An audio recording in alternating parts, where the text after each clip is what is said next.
Adrian, wait lang. Di ba partner tayo sa chemistry? What if doon na lang natin gawin sa apartment nyo?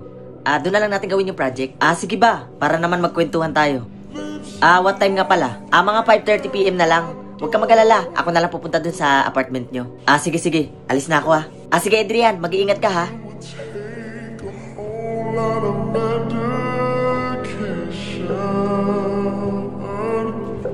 Marvin? May tanong ako sa'yo. Nasaan ba yung mga magulang mo? Wala na kami mga magulang. Kami na lang ni ate yung naiwan. Pasensya ka na Marvin Hindi ko kasi alam eh. Ano ka ba? Okay lang yun. By the way Marvin, may jowa ka na ba? Wala pa eh. Talaga? Sa poging mong yan, di ako naniniwala. Ikaw, meron ka na ba? Wala pa eh. Naghanap pa lang. Adrian? May gusto sana akong sabihin sa'yo eh. Ano yun Marvin? May Bunso, nandito ka lang pala?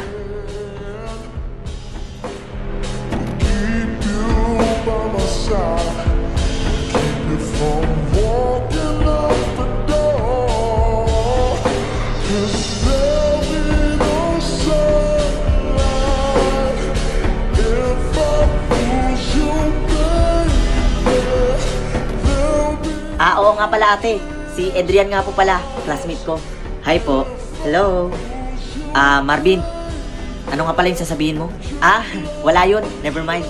Tara na Bunso, uwi na tayo. Nagluto na ako ng ulam natin. Sige Adrian. Alis na kami ni ate ha. Sige Marvin. Mag-iingat kayong dalawa ha.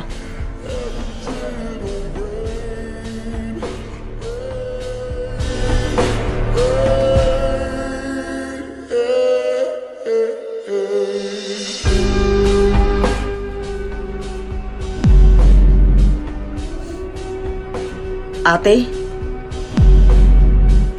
Adrian? Bunso? Marvin, let me explain. Bunso, patawarin mo si ate.